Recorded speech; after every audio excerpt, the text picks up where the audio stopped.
پاکستان کی وفاقی حکومت نے سرکاری ملازمین کو عبوری ریلیف دیتے ہوئے ان کی تنخواہوں میں 25% اضافے کا نوٹیفیکیشن جاری کر دیا ہے۔ یہ معاملات وفاقی وزیر دفاع پرویز خٹک کی سربراہی میں قائم 3 رکنی ٹیم اور مظاہرین کے نمائندہ وفد کے درمیان ہونے والے مذاکرات کے دوران طے پائے تھے۔ اس معاہدے کی روشنی میں وفاقی حکومت اپنے ماتحت کام کرنے والے گریڈ 1 سے لے کے 19 گریڈ تک کے سرکاری ملازمین کو 25% اڈاک ریلیف دے گی۔ حکومتی نوٹیفیکیشن کے مطابق اگلے مالی سال کے بجٹ میں 1 جولائی سے اس عبوری ریلیف کو بنیادی تنخواہ کا حصہ بنا دینے پر غور کیا جائے گا۔ حکومت نے جمعرات کو نوٹیفیکیشن جاری کیا تھا اور نوٹیفیکیشن میں یہ کہا گیا ہے کہ وفاقی حکومت صوبائی حکومتوں کو اپنے وسائل سے اسی قسم کے اقدامات کرنے کی تجویز دے گی۔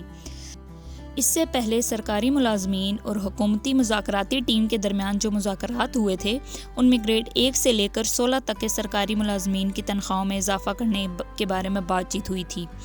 بدھ کے روز ہونے والے مظاہرے کے دوران سرکاری ملازمین گریڈ 1 سے 22 گریڈ تک کے سرکاری ملازمین کی تنخواہوں میں اضافہ کرنے کا مطالبہ کر رہے تھے، جس پر وفاقی وزیر داخلہ شیخ رشید نے الزام عائد کیا تھا کہ کچھ اعلیٰ افسران اپنے فائدے کے لیے مظاہرین کو استعمال کر رہے ہیں۔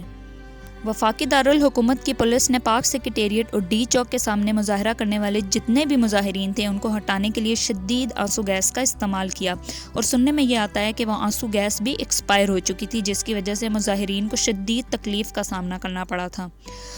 حکومت کے ساتھ مذاکرات کرنے والی ٹیم میں شامل رخسانہ انور نے بی بی سی کو بتایا ہے کہ ان مذاکرات کے دوران ملازمین کے 3 مطالبے تھے، جن میں ایک تنخواہوں میں اضافہ تھا، دوسرا مختلف سرکاری محکموں میں تنخواہوں کا جو فرق ہے اس کو دور کرنا تھا، اور تیسرا کہ اگلے گریڈ میں ترقی کے لیے طریقے کو واضح کرنا تھا، کیونکہ 10 سال تک لوگوں کی اگلے گریڈ میں ترقی نہیں کی جاتی۔ انہوں نے کہا کہ اگلے گریڈ میں ترقی کا طریقہ کار واضح کرنے کے لیے ایک کمیشن بنانا ضروری ہو گیا ہے۔ رخسانہ انور نے کہا ہے کہ فی الحال یہ ریلیف ان ملازمین کو دیا جائے گا جو وفاقی حکومت کے زیر انتظام ہیں، جبکہ حکومتی نمائندوں کی طرف سے یہ بھی یقین دہانی کروائی گئی ہے کہ وہ صوبوں کو بھی ہدایت جاری کریں گے اور صوبے اس پر عمل درآمد کرنے کے پابند ہوں گے۔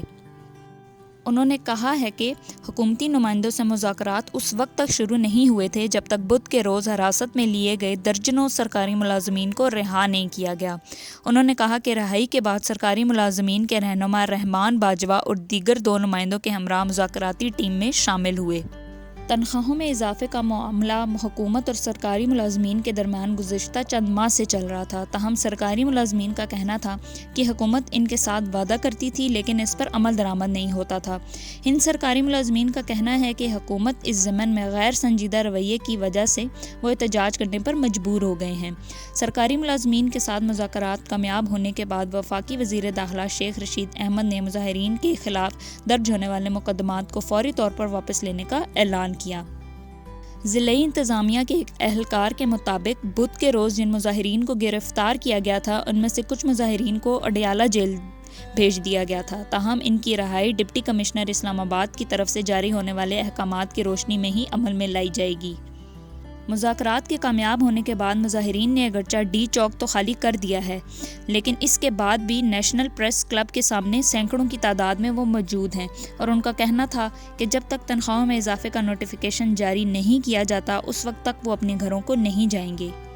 اس کے نتیجے میں پاکستان کی وفاقی حکومت نے سرکاری ملازمین کو عبوری ریلیف دیتے ہوئے ان کی تنخواہوں میں 25% اضافے کا نوٹیفیکیشن جاری کر دیا۔ وفاقی وزیر دفاع پرویز خٹک نے وزیر داخلہ شیخ رشید احمد اور وزیر مملکت برائے پارلیمانی امور کے ہمراہ نیوز کانفرنس میں مذاکرات کے دوران کیے گئے فیصلوں سے آگاہ کرتے ہوئے کہا کہ وفاقی اور صوبائی حکومتوں کے ملازمین 1 سال سے تنخواہوں کا فرق دور کرنے کا مطالبہ کر رہے تھے۔